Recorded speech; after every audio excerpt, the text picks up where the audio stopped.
Okay, it's 5 after, so I think we're going to get started.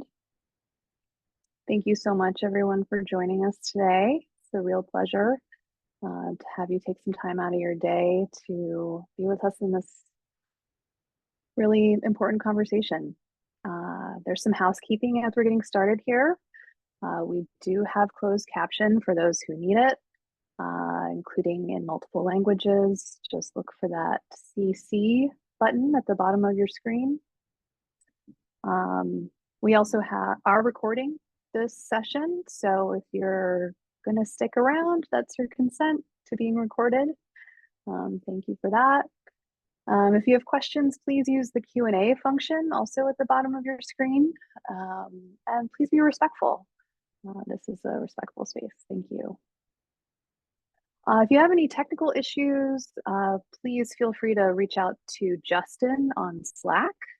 That's also his email right there, justin@kitchentableadvisors.org. He's holding us all together here. So thank you, Justin, for managing that and being helping everybody get their questions answered. Today, we are going to do a little bit of intro, and then we're going to mostly have a conversation and talk, and then hopefully leave some good time for some question and answer at the end. We'll see how that goes. I'll be monitoring our time and questions too. So thank you for that. Before we begin a conversation about land access and power, it feels especially important to acknowledge the land itself and the already existing relationships the land has with indigenous communities. I'd like to specifically acknowledge the Coast Miwok and the Federated Indians of Great and Rancheria, on whose stolen lands I currently work and reside. If you are unfamiliar with the Native people's lands you are on, please use this QR code here to access a map of your area.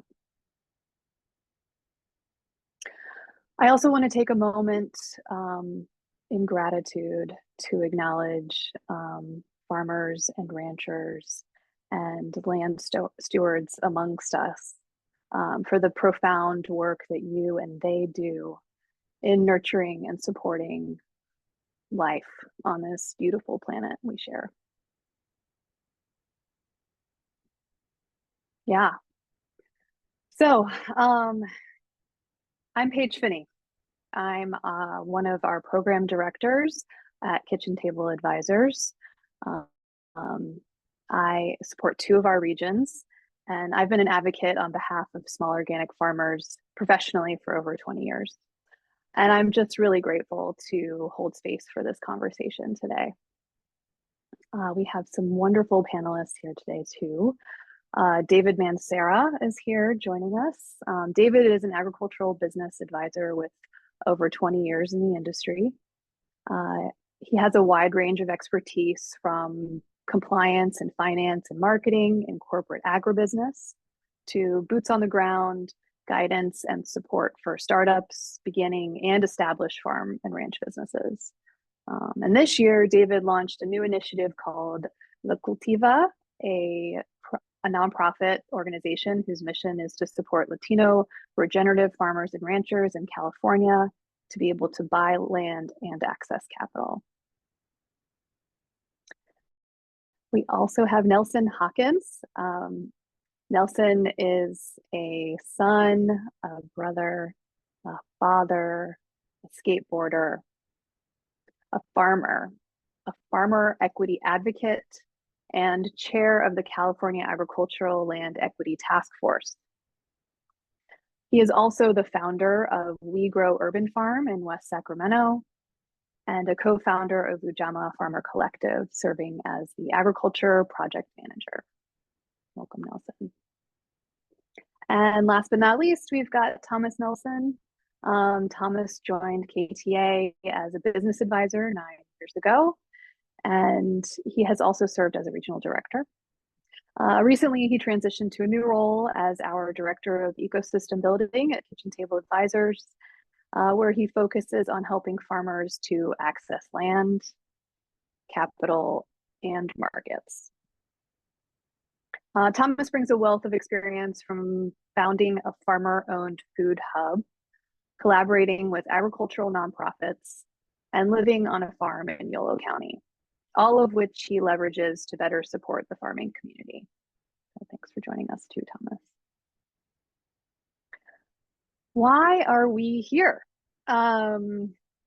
Well, land access is a foundational piece of the puzzle for farmers and ranchers. And Kitchen Table Advisors is always interested in the deeper conversation. What are the forces at play, and what is behind the scenes that might be difficult or uncomfortable to talk about, but need to be addressed in order for systemic change to happen? Additionally, this topic is fundamental to our work at Kitchen Table Advisors, in that our vision is that regenerative farmers and ranchers are thriving leaders of a vibrant and community-based economy that is rooted in an equitable distribution of power and resources. So what is power? Power refers to an individual's ability to exert influence and control, and that affects various aspects of life. I'm curious, as our first question to our panelists, how do you define power in the context of this conversation, and what does it mean to you? And maybe Nelson, would you mind kicking us off?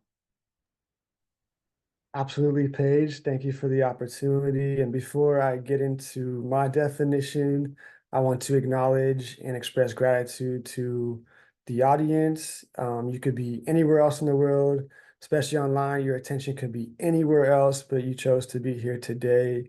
And so I say thank you for that, and for being here and being present. To me, on a fundamental level, as you alluded to, Paige, power is the ability to influence or impact others, or ourselves, or the environment around us. And I think we often see it as one group exerting that influence over another.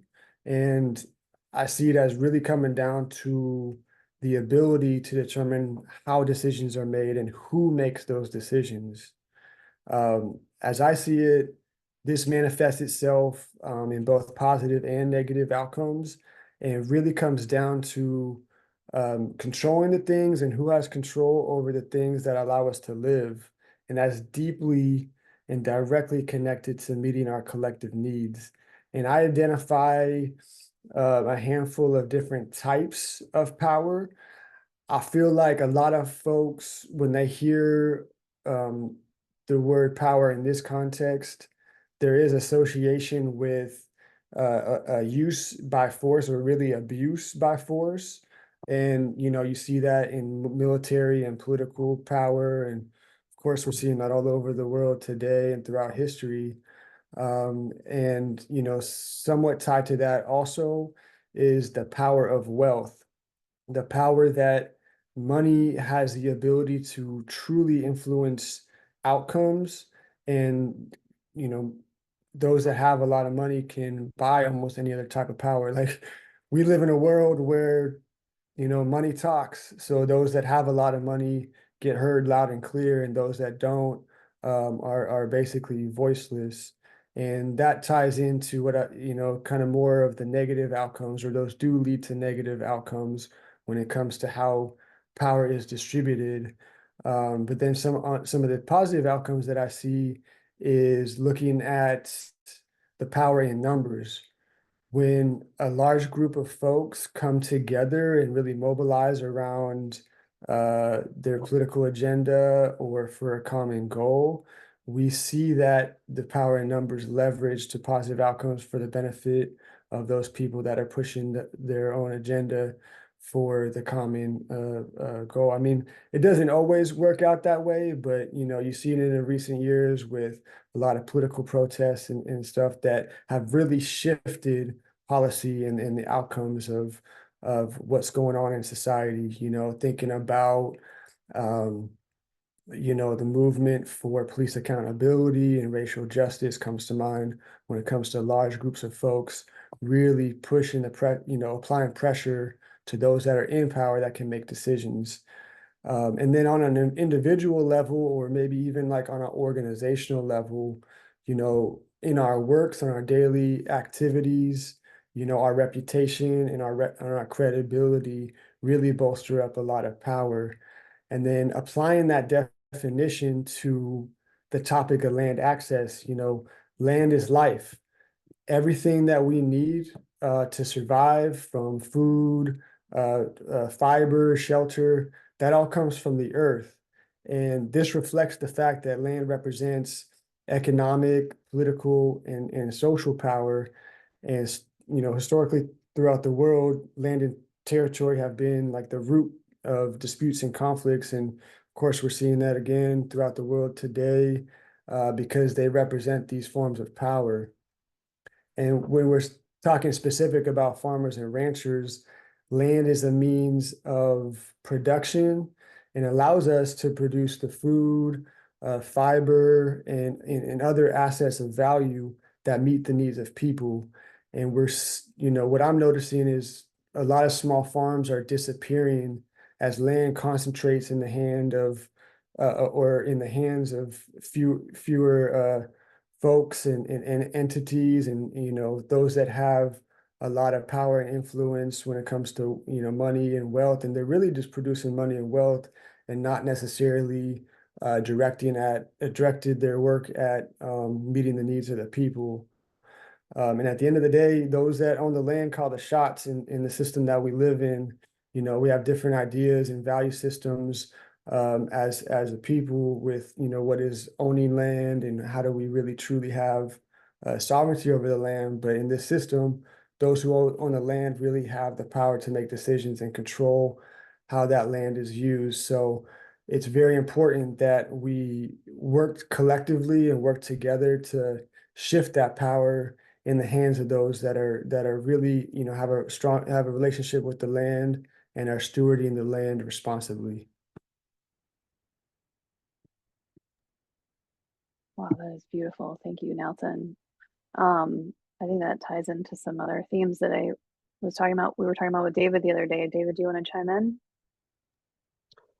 Yeah, no, thank you, Paige. And yeah, thanks for all of that, Nelson. I think you hit on a number of different points. Yeah, power for me in the context of farmland, um, I mean, has been said here, but specifically, I'm going to say it's about the ability for individuals or groups of individuals to control, right? Nelson used the word control, influence, decisions, and actions regarding the ownership of the property, the use of the property, and how we manage the land.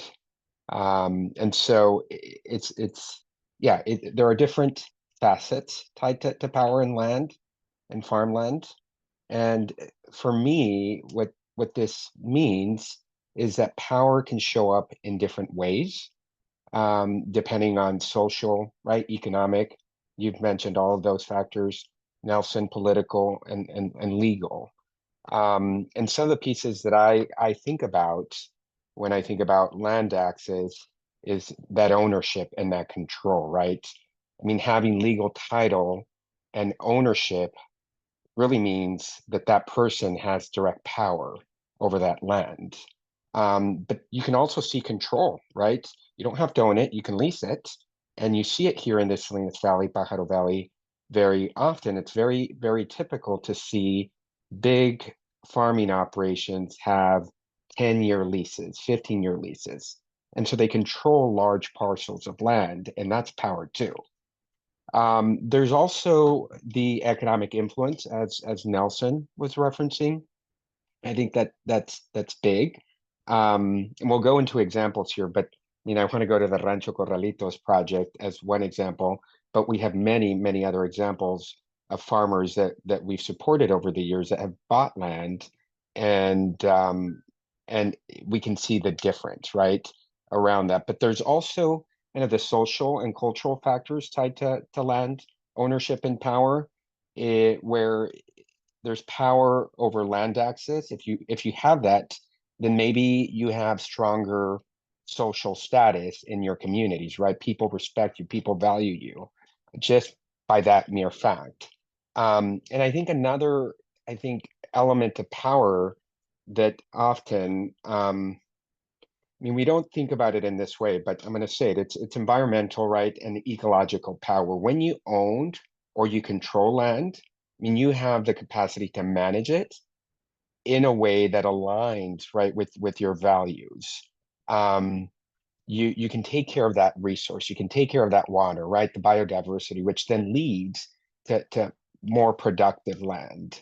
And so, yeah, for me, it's very multifaceted, and it involves a number of the different factors that I just shared with everybody, right? Which is ownership, economic influence, political influence, social dynamic, and environmental. I'm going to stop there, Paige, because I know we're on time, but yeah, those are some of my thoughts. Yeah, yeah, those are great. Thomas, do you want to add to that? Just, yes to everything Nelson and David are saying. And, Yeah. One thing I learned early in my career is people don't give up power very readily, right? So not without a fight. And so I think just putting all of this into context of like, well, who owns the land, right? And, we've got a system where land is treated as a commodity, and it's wealth flows to that. So it's considered an asset, right? And it's a way to diversify investments. And so you've got 98% of land owned by white people. You have, increasingly consolidation of that ownership. You have a lot of corporate investment coming in the form of hedge funds. Foreign countries are buying up land. So the context within which we're working as a community supporting small farmers, it's incredibly difficult for small farmers to exert power in that kind of a setup. So yeah. So in my mind is, yeah, is there a different ethos of power, right? It's not just who has complete control over, a resource or people, but it's how do we actually share power? How do we balance power? And thinking about the relationships that are involved in doing that. So I think, and that shows up in the work that we're doing. Wow, yeah.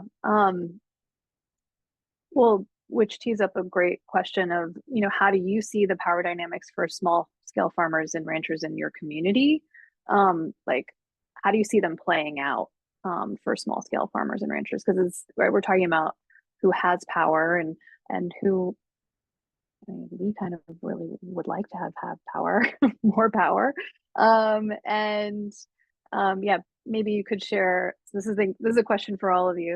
For each of you can take a turn. But feel free to share a story or a project as an example, maybe to help ground us all about how you see it playing out. Mind if I jump in, Paige? Please, yeah.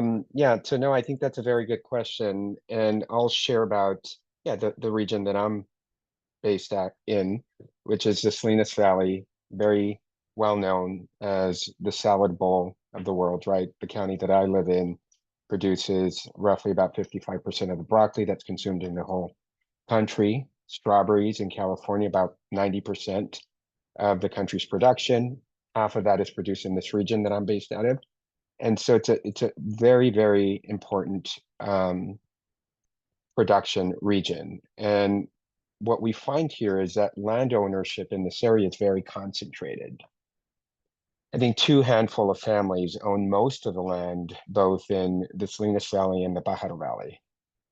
So if you can imagine the power there, there's a lot of power, right? And the land power dynamics for the small scale family farms and ranches, right, are often shaped by the different factors that I mentioned previously in our previous question, which is around ownership and access,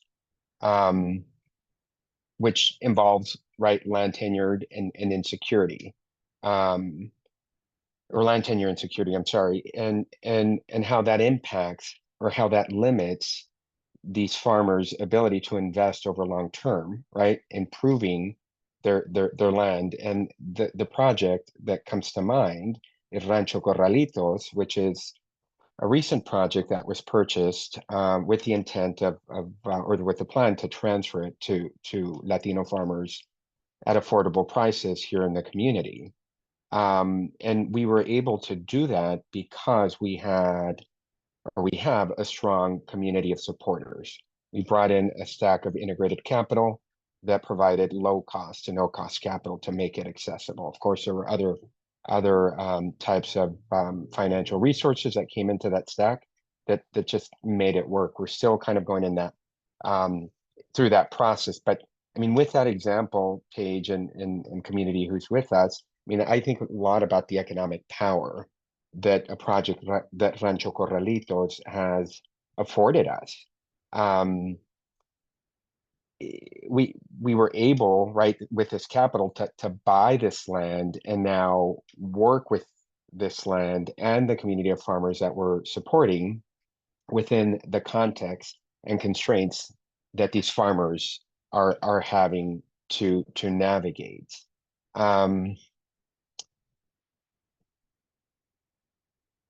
We all know that farmers struggle to access land. Farmers struggle to negotiate terms.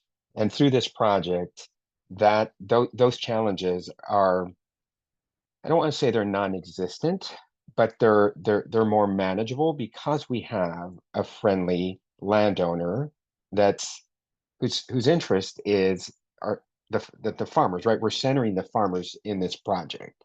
And so it's a totally different power dynamic at play. And this is a larger parcel, but if we think about, for example, Magaña Farms, which is a smaller farmer, smaller piece of ground, 12 acres, 9 that are farmable, and that land was purchased back in 2017. So she's been farming that piece of property now for a while. And if you go visit her today, Berta will tell you that she's the happiest she's ever been, right? Because she doesn't have to worry about where she's going to go farm next, how to move the farm equipment and the infrastructure to continue with her operation, right? And so that land stability has given Señora Berta and Señora Heriberto a peace of mind and an ability to focus on stewarding the land, improving the soil, and running a viable business.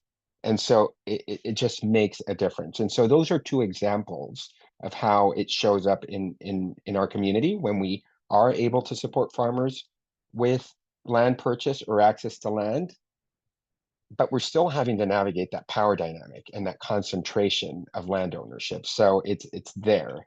I'm going to stop there. I'm sure Nelson and Thomas have some thoughts to share there too. Yeah, absolutely. Thank you for that, David. And yeah, just what I'm noticing and what I'm observing is really the price of land, especially in California, becoming unaffordable and unreachable for small scale farmers and ranchers. And I'm noticing, you know, what Thomas alluded to, speaking to uh, large corporations, developers, and wealthy individuals inserting their, you know, economic power that influences the price of land and the ability, you know, through their purchasing power and, you know, land use and, you know, everything that comes with that. And that's making it much more unaffordable for small scale farmers and ranchers to really have true ownership in the decision making on what happens on that land. And you know, just speaking generally, I see small farms and ranches being more community based and focused and not as much commodity based and are more interested in supplying directly to their community or to customers. And that value is not necessarily reflected. There's a lot of value that's being created at that level because you know, there's going to be more nutritional value. There's going to be more attention to the management of the land, and it's more likely it's going to be you know, in a reciprocal relationship and more ecological focus. I mean, you know, generally speaking, but that value does not translate to monetary value or economic value, or does not directly influence the economic value of the land, right? I mean, it's a harsh reality to see that you know, a landowner can make a lot more money, and developers and, you know, corporations can make a lot more money, uh, you know, creating a shopping mall or creating, you know, housing development and those type of things than they can from leasing the land. And there's a personal story that I have to share as far as you know, with what's, you know, I'm experiencing that directly with my farm.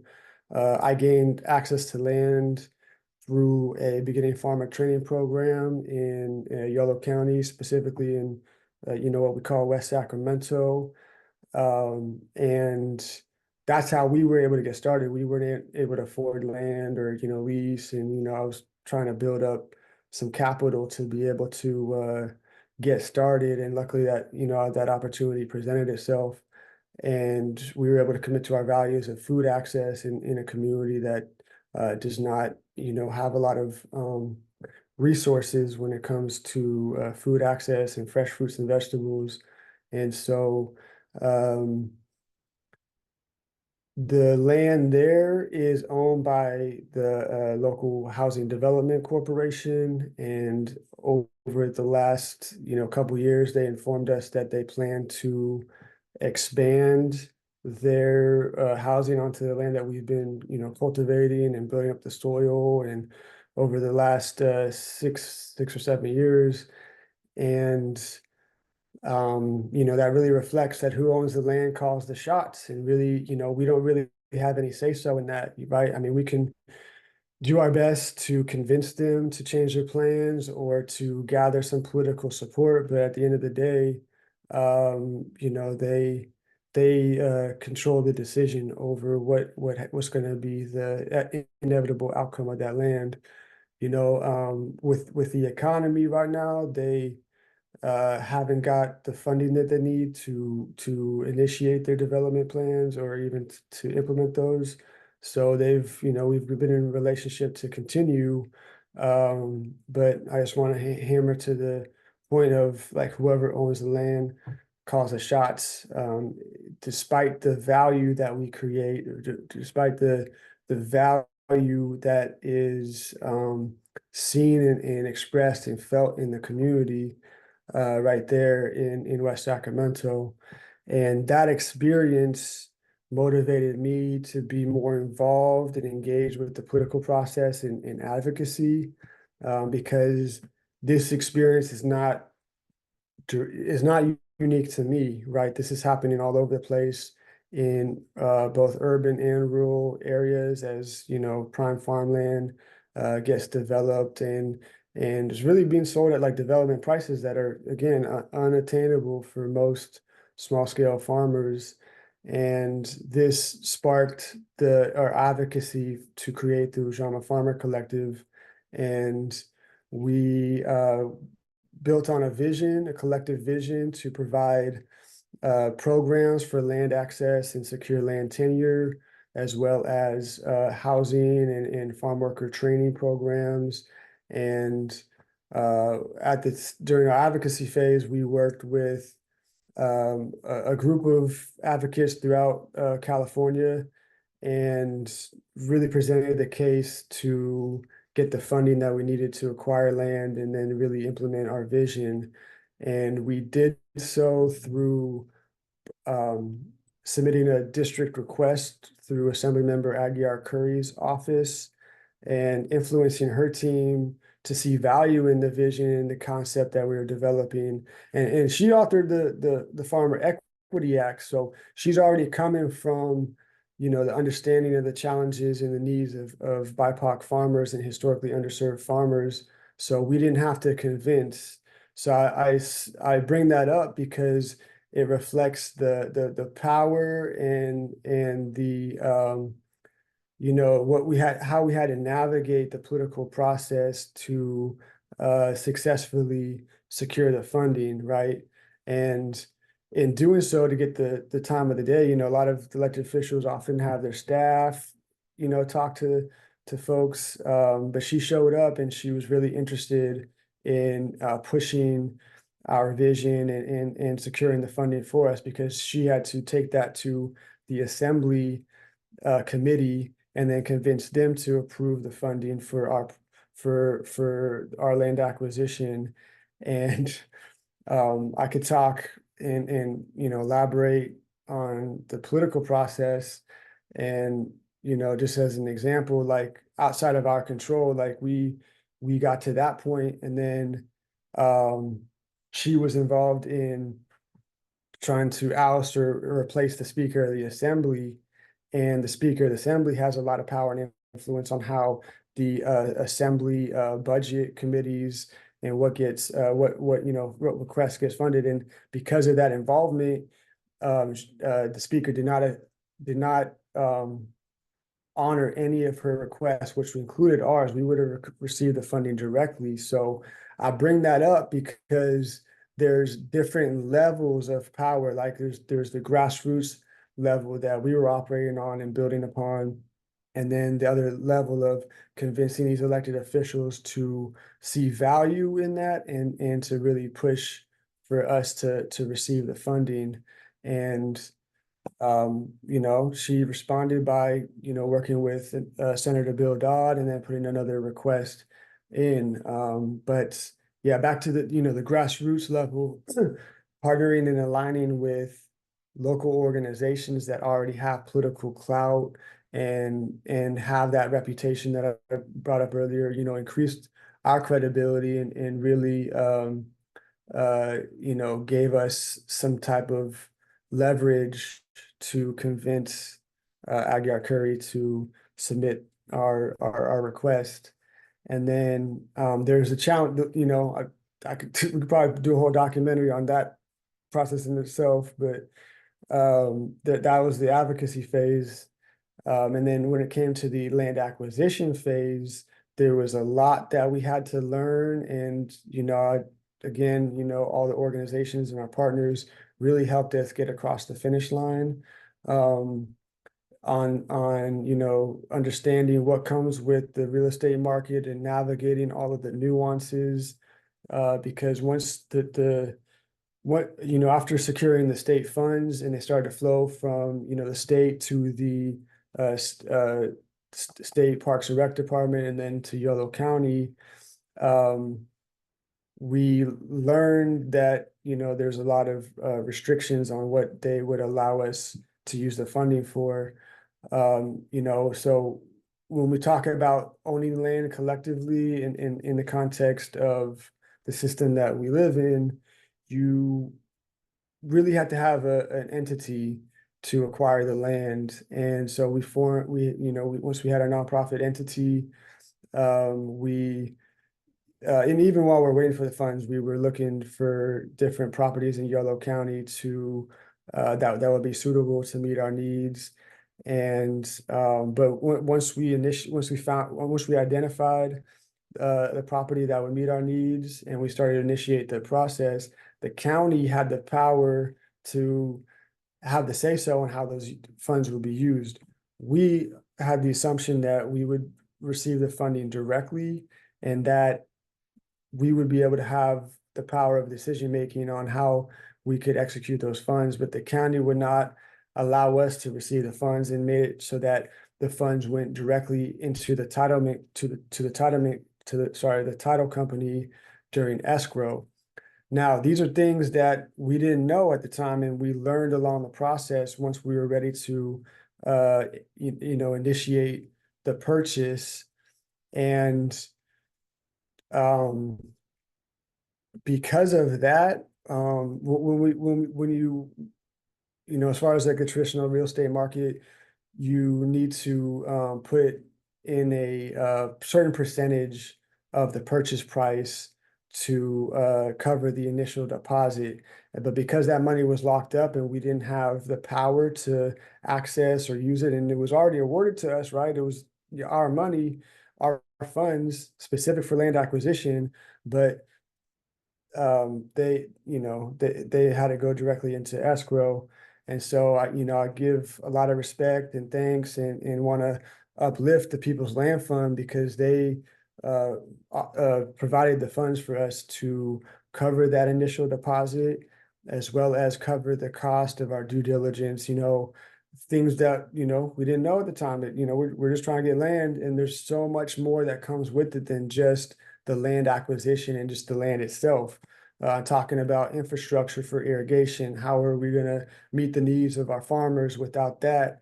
So doing soil testing, doing water testing, make sure any buildings are on the land, are going to have structural integrity and there's no red flags. So all those things come with a cost, and that was not, we didn't have the power to really utilize that. So yeah, just to want to uplift the collective power and that institutional and organizational level that really allowed us to make our acquisition happen. Wow. Yeah, navigating so many different kinds of power and leaning on so many different kinds of power. It's really, yeah, that collective action is incredible. And Nelson, I'm sure the learning curve has not been an easy one. Yeah, wow, incredible story. I heard you name like some of the deep challenges that y'all face too, navigating power dynamics. And so I want to, maybe shift us towards like, what are some of the other challenges? And David, I think maybe you have some response too as well, but Thomas, I don't want to leave you out. So we'll come back to you, Thomas, but maybe David, since you have a response. Yeah, I'll be quick. Just in listening to Nelson share his story and his journey and the different challenges made me remember that I had not shared one of the the challenges in the community or around land access and power, right? Because land is so concentrated, most of the small ownership is concentrated. Most of the small farmers are relegated to farming subpar land, right? Soil quality is not at its best. And so before we jumped on this call, Nelson was pointing out that it's a really steep uphill, right? And so environmental vulnerability, I think, is what I wanted to share as I was listening to Nelson talk about the different challenges, because the impact of climate change is real, right? And we've seen it in these last few years. We've had these atmospheric rivers, right, just drop torrents of water on our farmers, and we've seen those pictures of flooded fields. We've also seen the drought and what the drought does, right? We've seen those fires and how those fires have impacted our farming community. And then as we see, at least here in this valley, the weather getting warmer, lettuce producers in this region have had to deal with this pest that normally goes away during the winter because it's too cold. But because it hasn't been that cold in the winter, that pest continues to wreak havoc or create havoc for the romaine lettuce producers. And so if you're paying more for your romaine lettuce, you know why. Pest pressures are a huge challenge, and it's driven by weather and climate change. So I just wanted to say that, and appreciate Nelson for kind of helping me think about that as I was hearing your story. And clearly for the small farmer, as you were so nicely sharing your story, Nelson, small farmer and rancher, in this land power dynamic often is tilted against them, right? Due to all the factors that you've been naming. So I'm going to stop there, Paige, but I did want to call out the environmental vulnerability piece because it's real. Yeah, absolutely. Absolutely. And, every land has its own unique expression, and just that story, Nelson, that you were naming of the being on the land for 6 or 7 years, and the investing in soil health takes time. And without having the power around what is the actual future of that land, is a tough one. Thomas, I'll move to you. Well, just to share, I mean, what Nelson just shared, what David's pointing out, Paige, what you're pointing out, like this is the reality of small farms in California. It's not just limited to California, but that's the context we're working within. And, Kitchen Table Advisors works with 100 active and alumni clients. And currently 81% of those clients farm on leased land.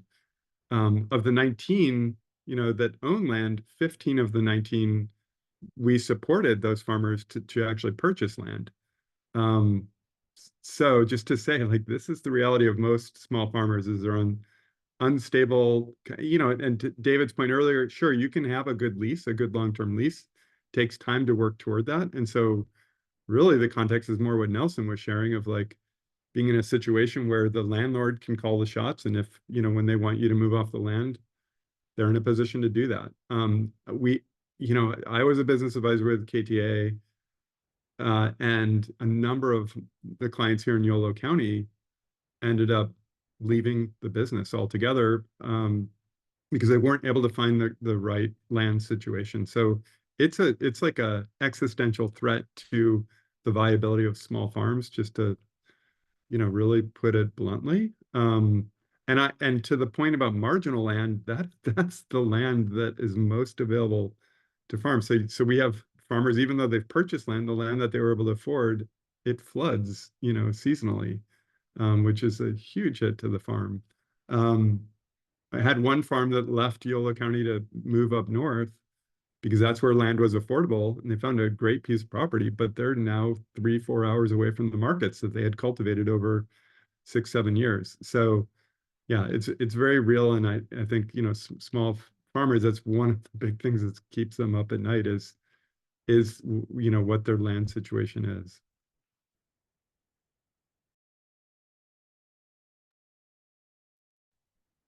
Yeah, I think I heard each of you name in different ways. Nelson, especially highlighted in your story of, if you don't have the financial power, then you're leaning on some other forces of power that you're learning political power and community power. And I mean, there's a collective of people here in this that have joined us today, that are part of that. But there is a number of different hats I know you wear, and I know that other farmers have to navigate in order to like find that capacity and build that capacity, which is also amazing. Um, I guess I want to ask, as we move into Q&A here, maybe a first question is, how can communities collectively shift power to improve land access for all?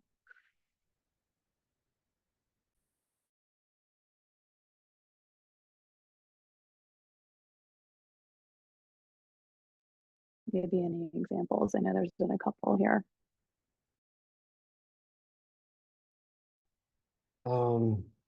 I think at the end of the day is coming together and pulling resources together to acquire the land.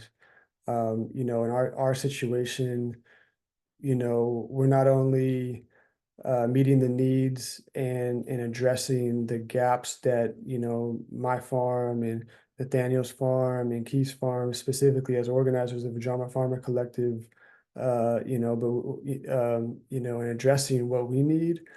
We're also, as an organization, making sure that we can do that for others in our position and others that we don't know yet, and we're going to be building relationships with.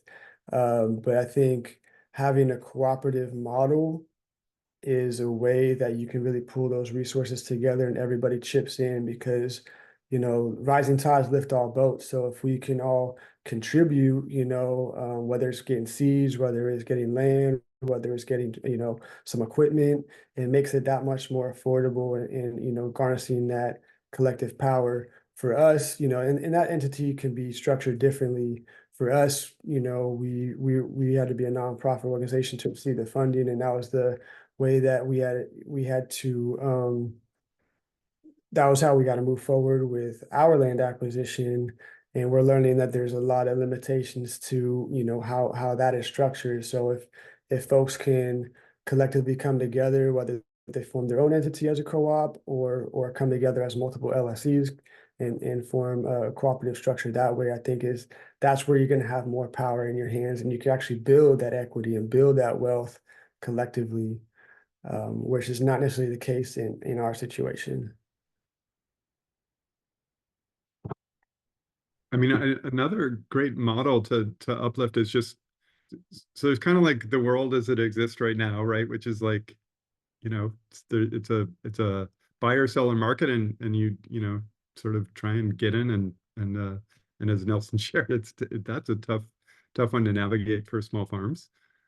But another model that's emerging, right, is to take the land out of the market, like put it into a permanent easement, or like a community land trust kind of a model. And so rather than the land being owned by individuals or corporations, they're actually owned by a nonprofit entity who's and then that nonprofit entity is governed by community members and farmers. And so setting up long-term, secure tenure for community farmers to have access to the land. So that's another model. It's there are examples of that across the country, but it's still pretty early. But that's a model that I'm excited to see if we can get more of these kind of community land trust models going. Yeah, so plus one to what Nelson and Thomas have shared. Paige, here really quick, and I know we're coming short on time. And yeah, I mean, there's a number of different kind of strategies, right, that can be implemented to shift that power and make land more accessible. Thomas named community land trust.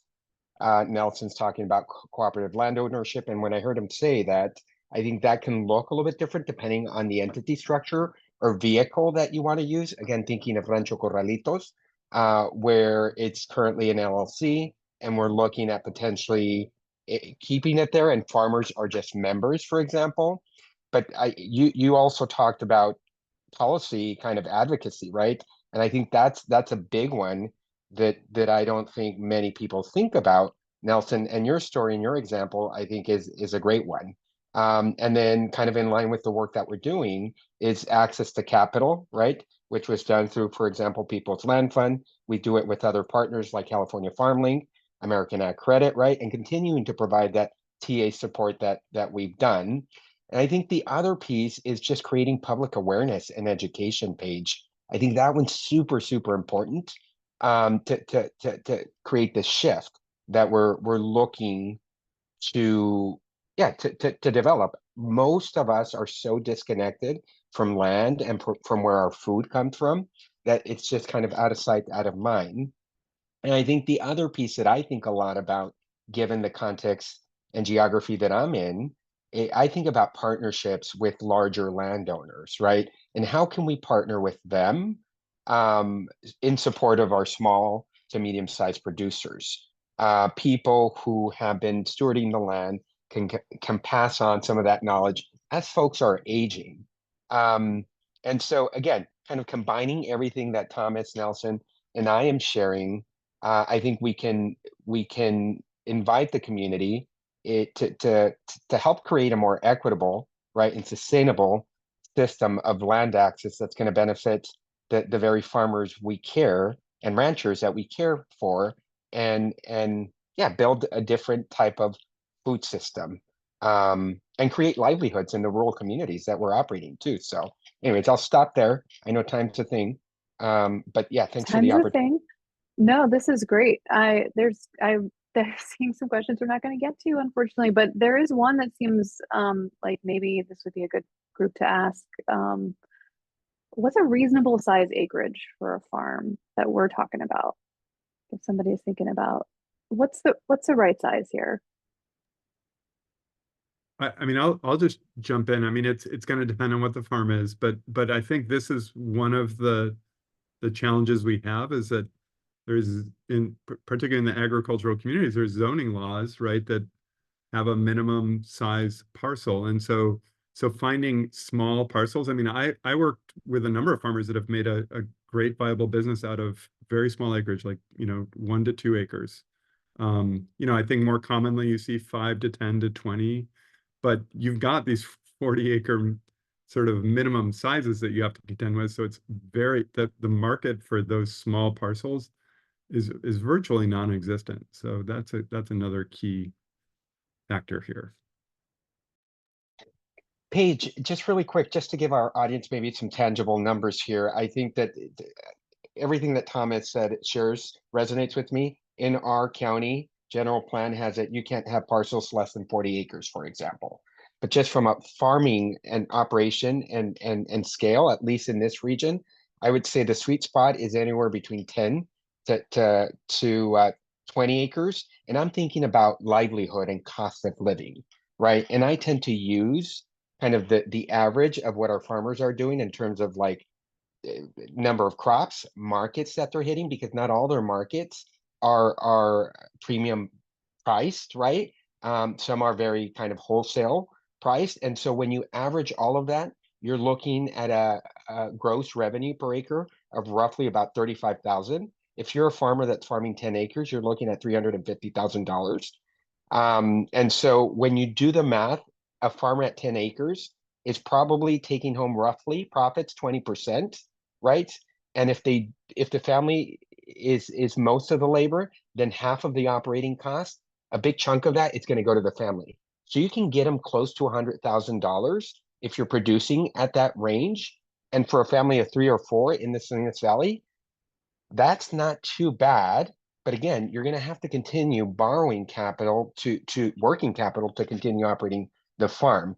But I would say that no less than 10 acres in this valley to truly make a living and to be able to afford labor and help. Because then as a farmer, you end up doing all the work, you burn out, and then you're left without a business, right? And so there are some economics and scale that I think are important. But of course, you got to look at your markets and your crop mix to determine what that sweet spot is.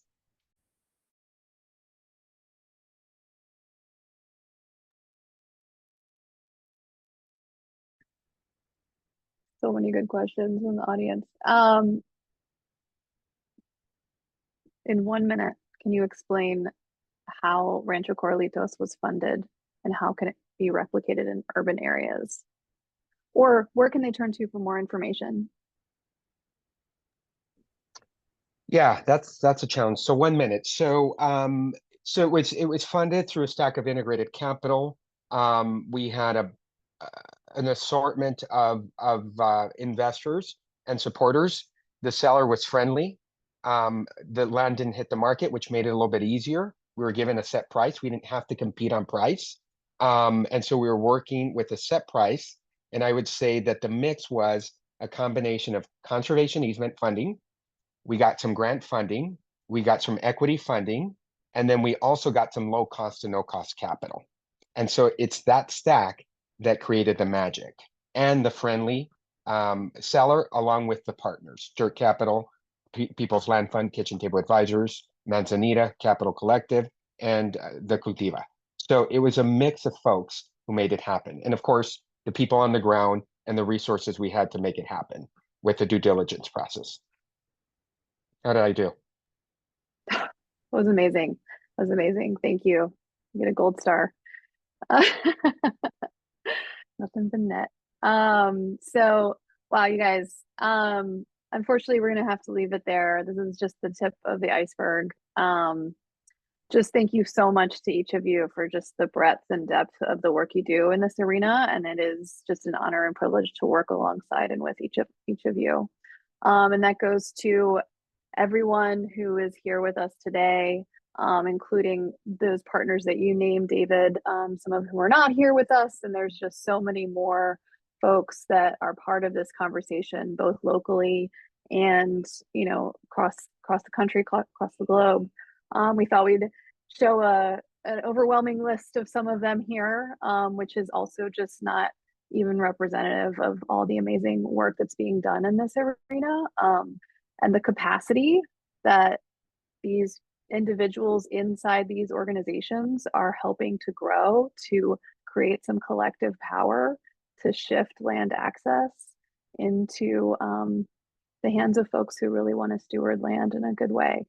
So thank you for that. Thank you, all of you, for joining us. And maybe one more slide here.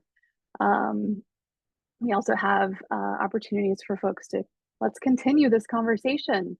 I'm sure each of us are available to have one-on-ones to, you know, talk about all the juicy stuff, but also let's dive deeper here. We have, moving all around. We have a document we wrote last year around the relationship between a landholder and an agriculturalist, thinking about power dynamics is that first chapter in that document. So there's a QR code there. We have our next webinar, September 19th, with our two co-EDs. We invite you to support organizations like KTA and beyond KTA. There's a link there for KTA. You know, Nelson was talking about all the different pieces they have to cover with the Ujamaa Collective. And if you want to give to his capital campaign, to their capital campaign to benefit us all, there's a link right there. And then also lastly, if you want to subscribe to our monthly newsletter, let's keep talking. Thank you so much, you guys. Thanks everybody for joining us and spending your lunch hour with us. And hope you have a beautiful day.